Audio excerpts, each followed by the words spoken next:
Nous continuons notre tour d'horizon des lauréats de cette soirée du classement des promoteurs et je reçois Élise Boyer qui est directrice des produits spécifiques au sein de Crédit Agricole Immobilier. Crédit Agricole Immobilier qui avait été lauréat dans la catégorie résidence santé pour un projet inclusif à la Garenne-Colombes. Alors est-ce que vous pouvez nous faire un topo sur la genèse de ce projet? Comment est-ce que est née cette collaboration avec la ville de la Garenne-Colombes? Alors, ce projet, en effet, est né d'une belle rencontre. Une belle rencontre avec le maire de la Garenne-Colombes, donc Philippe Juvin, Mhm. qui, comme vous le savez, est très impliqué dans la question justement de la santé. Donc, c'est pour ça que le fait de recevoir un prix santé sur cette commune est, je pense, particulièrement approprié. Et donc, c'est né d'une très belle rencontre, puisque la ville, en fait, avait ce terrain et cherchait depuis des années à créer sur ce site un projet qui axe à la fois les questions de santé, les questions d'accueil de personnes en situation de handicap, et donc vraiment une dominante ESS qui était souhaitée par la ville. Et c'est aujourd'hui un des axes que nous cherchons à développer au sein de Crédit Agricole. Et c'est comme ça donc, que nous avons pu échanger avec le maire et avons pu co-construire ensemble ce projet. Ce projet, il date de quand à peu près alors? Alors, ce projet, c'est un projet qui a été vraiment vite, en fait, parce qu'on avait une volonté politique forte. Mhm.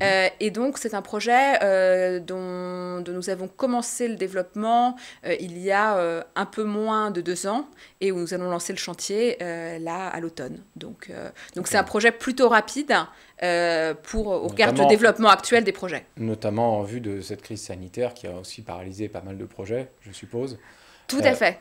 Mais on a pu avancer quand même malgré la crise sanitaire. Et pour ça, on a eu vraiment des équipes de la collectivité territoriale qui ont été vraiment très réactives. Et d'accord, ça, on les en remercie. Et vraiment c'est un projet co-construit ensemble. d'accord. Alors, quelle est la programmation de ce projet? Où est-ce qu'il se situe?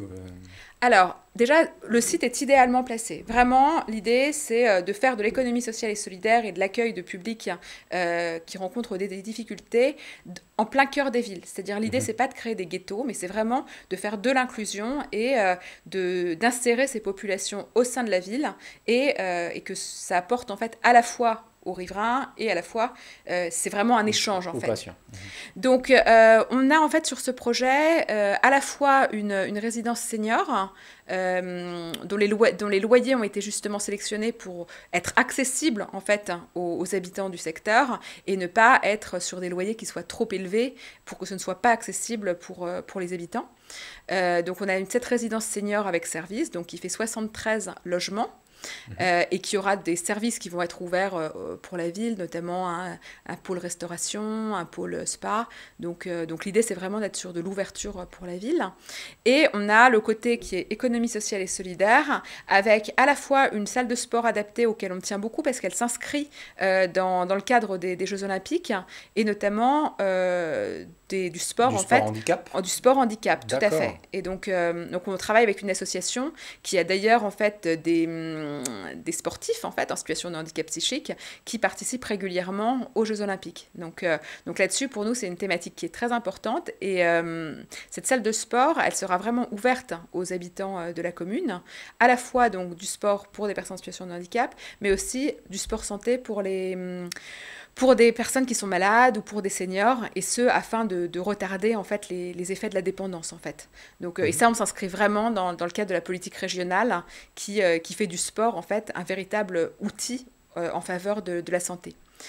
Et après, sur l'hébergement, donc nous avons une pension de famille et une résidence accueil, donc dont l'objet est d'accueillir à la fois des seniors en situation de très grande précarité et d'isolement, et donc leur offrir en fait au sein de cet habitat un logement adapté avec un accompagnement du lien social et du vivre ensemble, et ainsi retarder le plus possible le départ en EHPAD de ces populations. Mhm. Et Avec des prix, j'imagine, très attractifs, du coup.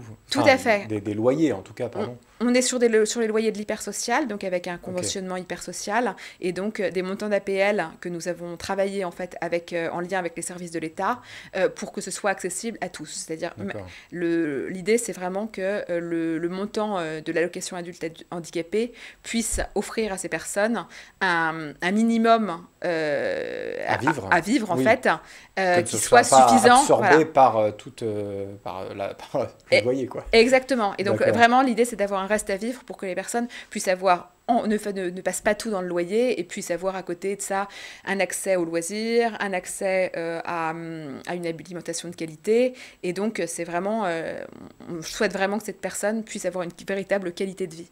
D'accord. En autre type de public, donc, nous avons des personnes en situation de handicap mental. Et ça, on va notamment accueillir des personnes qui travaillent dans les ESAT du secteur ou qui travaillent dans le milieu adapté. Ça, c'est par exemple une personne qui va être atteinte d'une trisomie 21 et qui n'est pas assez autonome pour vivre seule dans un appartement, mais qui, à côté de ça... qui est actif. Voilà, et qui est trop autonome pour vivre dans un foyer médicalisé. Donc on est vraiment sur le trou dans la raquette en France de ces personnes qui sont entre deux en fait. Et ça le nombre de ces personnes est extrêmement conséquent. Et enfin, on a aussi une cible autour des personnes qui sortent en fait d'hospitalisation au sein du cache Nanterre. C'est par exemple des personnes qui ont fait une grosse dépression et qui ne sont pas capables de sortir tout de suite et de retourner tout de suite dans leur logement, mais qui vont en fait trouver dans cette résidence accueil une passerelle pour pouvoir finir de se reconstruire et pouvoir ensuite reprendre une vie autonome. Donc cette résidence accueil et cette pension de famille, elle bénéficiera d'un accueil H24 avec une équipe de travailleurs sociaux et ce en lien avec à la fois des services d'accompagnement dédiés au handicap et à la fois avec le cache Nanterre qui est situé juste à proximité pour un éventuel accompagnement psychologique. D'accord. Alors, au-delà de ce projet qui semble exemplaire, plus généralement, quels sont les objectifs pour Crédit Agricole Immobilier dans le développement de ces produits, enfin on dit des produits immobiliers, mais cet immobilier de santé Alors, aujourd'hui, la thématique économie sociale et solidaire est devenue chez Crédit Agricole un des véritables piliers de notre développement. Donc, on a une équipe dédiée, en fait, qui travaille sur ce sujet et où, justement, on travaille sur la thématique économie sociale et solidaire. On travaille aussi avec nos partenaires, groupe Crédit Agricole, qui est vraiment très actif sur cette thématique, notamment avec le plus gros fonds ESS européen, qui est le fonds Amundi Finance et Solidarité. Donc, on travaille tout un ensemble de spectres pour répondre justement aux publics les plus précaires et répondre en fait à notre action en fait au sein de Crédit Agricole, qui est d'être un groupe au service de tous en fait et de la société. Donc, vous avez d'autres projets de ce type en cours ou peut-être dans les cartons dont on peut parler? Oui, aujourd'hui, on a à peu près une dizaine de projets qui sont tournés autour de l'économie sociale et solidaire. On en a un sur lequel auquel on tient beaucoup, c'est le dossier d'Egli, qui est un dossier sur lequel on a remporté il y a quelques années un prix qui était le trophée des promoteurs, volet économie sociale et solidaire. Et pour ce projet, en fait, on reconstruit un institut médico-éducatif. Un institut médico-éducatif, c'est une école en fait pour des enfants en situation de handicap et des autistes. Donc cette IME était complètement vétuste et même dangereux.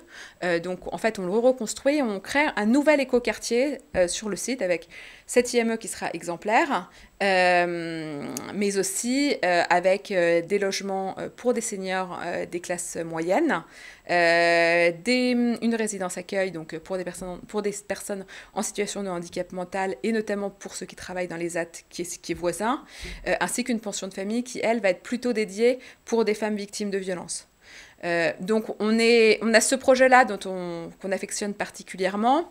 On travaille aussi sur la question du béguinage avec notamment un partenariat avec Vivre en Béguinage. Et où on développe plusieurs opérations avec eux sur de nouvelles formes d'habitat inclusif au profit des seniors. On a une opération aussi à Joinville, donc, où on va déposer le permis d'ici au mois de septembre normalement, qui est une opération donc, qui est en construction bois-béton et sur laquelle on aura à la fois donc toujours de l'accueil de personnes en situation de handicap et de femmes victimes de violences, mais aussi une crèche inclusive, une école Montessori et une résidence pour des jeunes artistes du secteur adossée à un tiers-lieu Fab Lab qui lui va travailler sur l'insertion professionnelle des femmes victimes de violences. Donc, et on a plusieurs projets avec, où on essaye d'avoir le spectre le plus large possible pour répondre en fait à tous nos clients et à toutes les catégories de population, de toutes ces populations fragiles. Élise Boyer, merci beaucoup pour votre témoignage. Merci. On souhaite à Crédit Agricole, en tout cas, à Crédit Agricole Immobilier, de poursuivre en tout cas dans cette lancée. C'était aussi le but de ce trophée, en tout cas. À très très vite pour une nouvelle émission 100% Immo. Merci à vous.